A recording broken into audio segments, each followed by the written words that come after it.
Barack Obama has asked NATO's European members for more help to turn the tide in Afghanistan. The American president made the plea in the last hour alongside his French counterpart Nicolas Sarkozy in Strasbourg for the NATO summit. The meeting will celebrate the 60th anniversary of the Atlantic Alliance. Mr. Obama praised the organisation for its steadfastness over the past 6 decades. NATO is the most successful alliance in modern history. And the basic premise of NATO was that Europe's security was the United States' security, and vice versa. That's its central tenet. That is a pillar of American foreign policy that has been unchanging over the last 60 years.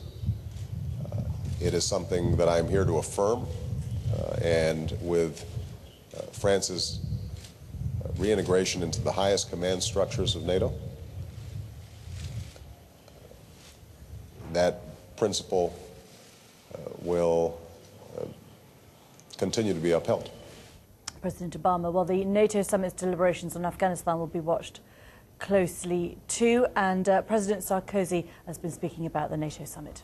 I would like to tell President Barack Obama, that I was very happy to work hand in hand with him, and how I appreciated his openness and his openness of spirit and his willingness to build a new world. President Sarkozy there thanking Mr. Obama for his support. Well, what is a true celebration. Do we have to say goodbye to France, which is the United States' oldest ally, our first ally, once again taking an extraordinary leadership role in NATO, thanks to the courageous leadership of President Sarkozy. He's courageous on so many fronts, it's hard to keep up. And the energy that he has brought to foreign affairs is something that I think we've all benefited from. So I'm grateful to his partnership. Had it not been for much of his leadership, I think what emerged from the summit would not have been as significant as it was. On the issues that we discussed, whether it's Afghanistan, Iran, Russia, he is continually showing initiative, imagination, creativity in trying to solve problems that have been there for a very long time. And America is not only grateful for the friendship with France, but I personally am grateful to the friendship that we've developed. One that lasts before either of us, that actually developed before either of us were even elected to office.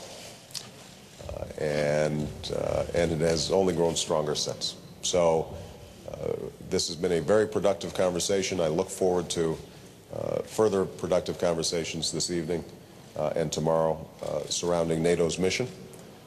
And I'm confident that when the United States and France are acting in concert, that the prospects for peace and prosperity around the world are strengthened. With that, why don't we take a couple of questions? Do you want to go first? Bien sûr, je salue Madame Clinton. Obviously, I would like to salute Hillary Clinton and Mr. Kushner.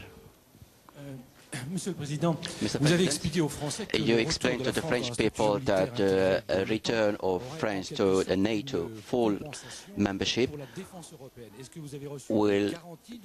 Have you received any guarantees from President Obama, for example, about the emergence of a planification and the operation on the ground in autonomous bases?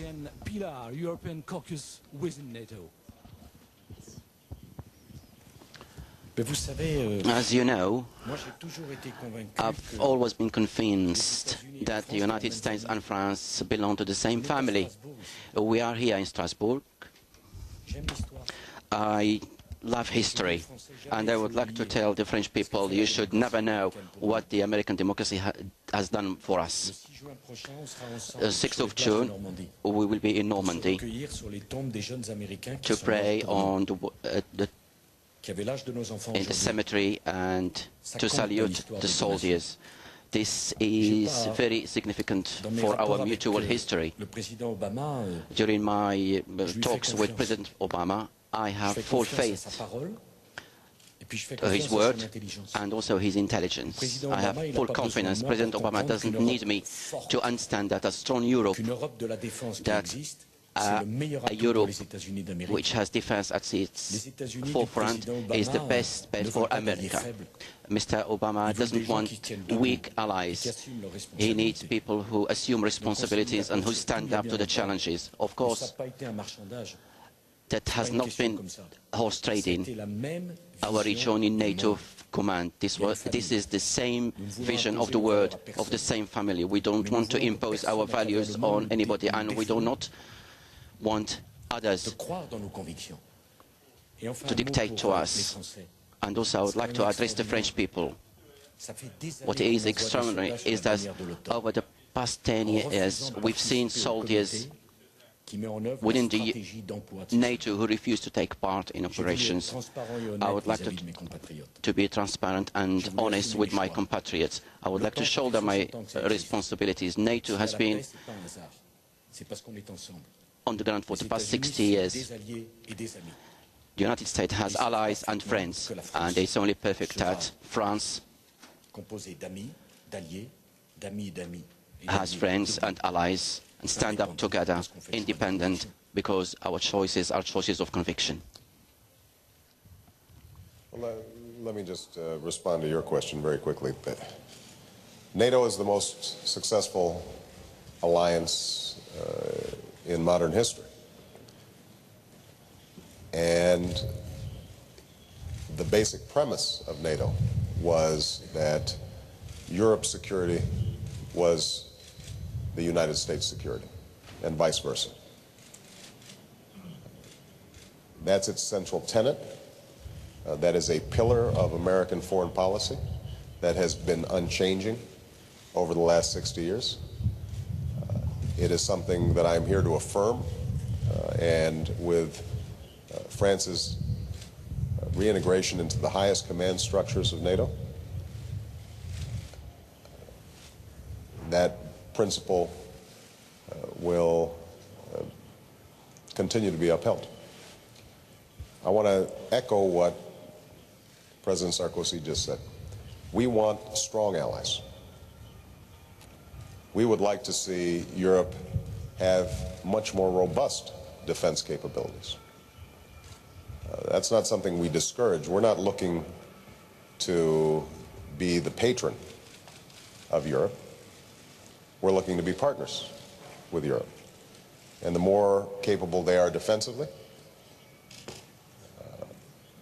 the more we can act in concert on the shared challenges that we face.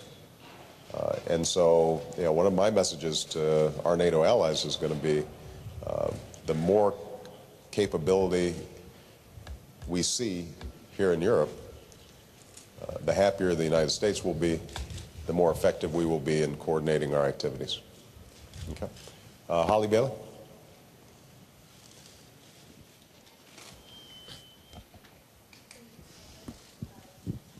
Earlier, President Sarkozy talking about having strong allies that own up to responsibilities. President Obama has vowed to close Guantanamo Bay in the next year or so. Would you be willing to take some of the prisoners from there? And President Obama, have you addressed this issue with him?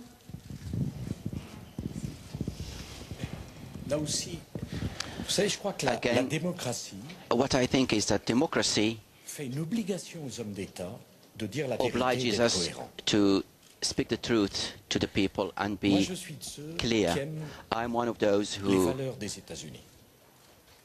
appreciate the values of the United States. Guantanamo Bay did not conform to the values of the United States.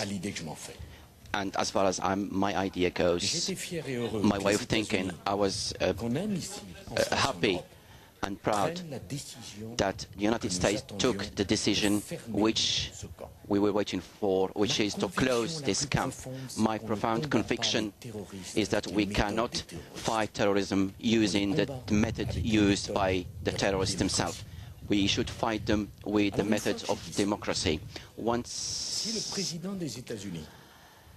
If the President of the United States says, I have decided to close... You're watching the French President Nicolas Sarkozy and President Obama there holding a news conference in Strasbourg. We're showing it live. This is BBC World News.